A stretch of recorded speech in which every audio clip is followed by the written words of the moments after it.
the day my family disowned my 8-month-old son. My mother stood in the middle of Thanksgiving dinner and said, "That baby is not one of us." I was holding Noah in my arms when my father pointed toward the front door and told me to leave. I walked out of their house crying, believing they hated my baby because of the man I had married. But 6 months later, one DNA report revealed that my family had been lying to me since the day I was born. My name is Emily Carter. I'm 32 years old, and until that Thanksgiving, I thought I knew exactly who I was. I lived in Austin, Texas, with my husband Daniel and our 8-month-old son Noah. My family had always acted like we were perfect. Every holiday was carefully planned. Every photo had to look happy. Every problem was hidden behind smiles. But the first time my parents saw Noah after his birth, something strange happened. My mother picked him up, stared at his face, and suddenly went completely still. "He has his eyes," she whispered. I smiled, thinking she meant Daniel. But my mother looked at me with fear in her eyes. "No," she said quietly. "Not his." I didn't understand what she meant. Then, at Thanksgiving dinner, everything changed. My mother stared at Noah across the table and suddenly said, "He shouldn't be here." I thought I had misheard her. "What?" I asked. She looked at my father, and he lowered his eyes. "That baby is not one of us," she said. My hands tightened around Noah. "He is my son." "That's exactly the problem," my father said. "You have embarrassed this family enough." I stood there in silence while everyone watched. My older sister wouldn't even look at me. Daniel said nothing. Then my father pointed to the door. "Take the baby and leave." I walked out into the cold Texas night with Noah pressed against my chest, crying so hard I could barely breathe. I kept asking myself the same question. Why did they hate my baby so much? 2 days later, I went back to my parents' house to collect the things I had left behind.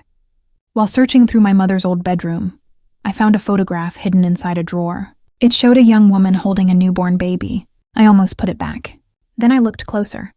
The baby had the same tiny birthmark Noah had on his left shoulder. My heart started pounding. I turned the photograph over. On the back, someone had written a date from 32 years ago.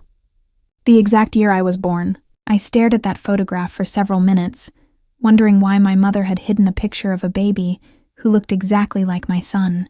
But the strangest part was the woman holding the baby. I had never seen her before. That night, I asked my mother about the picture.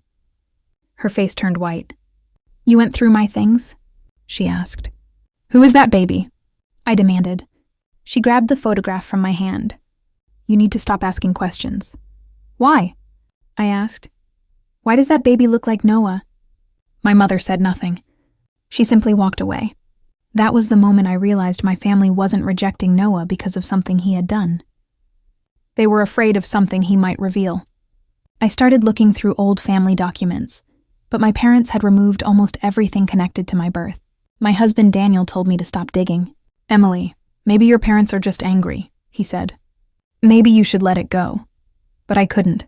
Not after seeing that photograph. Not after hearing my mother say my baby wasn't one of them. Then, 3 weeks later, I found an envelope inside my late grandmother's old sewing box. My name was written on the front in her handwriting. Underneath it were 6 words that made my hands start shaking. "Open this if they reject your child." I sat on the floor of my bedroom with Noah sleeping beside me and opened the envelope. Inside was a letter. My grandmother had written that she was sorry. She said there was a secret my parents had hidden from me for my entire life. She said she had wanted to tell me many times, but my father had threatened to cut her out of the family if she ever did. Then she wrote something that made my heart stop. "Emily, if they ever reject your child because of his blood, remember this. You have never known the truth about your own." I read that sentence again and again. I couldn't sleep that night. The next morning, I ordered a DNA test for Noah and Daniel. I needed to know whether my family had been accusing me of something terrible. The results arrived 3 weeks later. I opened the report with trembling hands. Noah was Daniel's biological son. My baby was exactly who I knew he was. But then I remembered my grandmother's letter.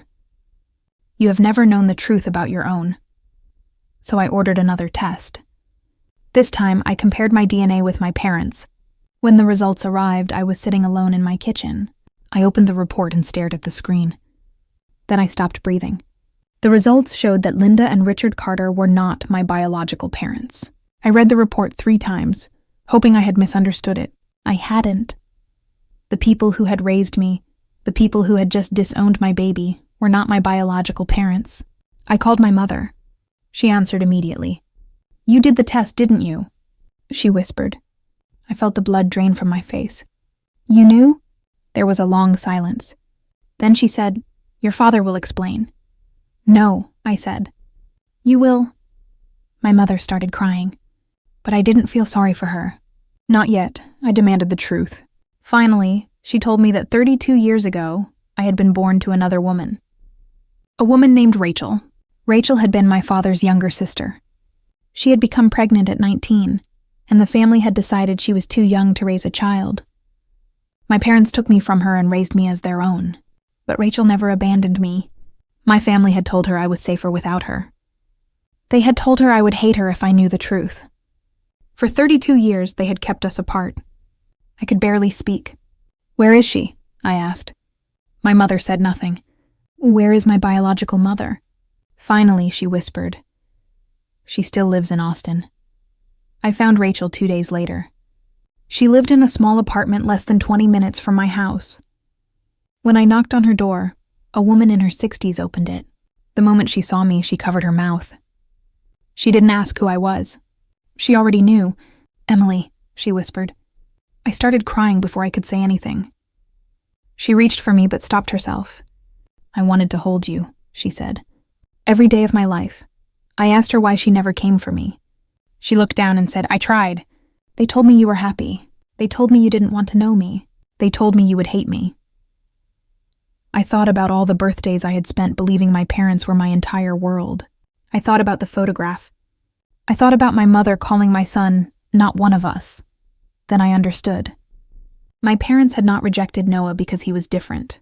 They rejected him because his DNA could expose their lie.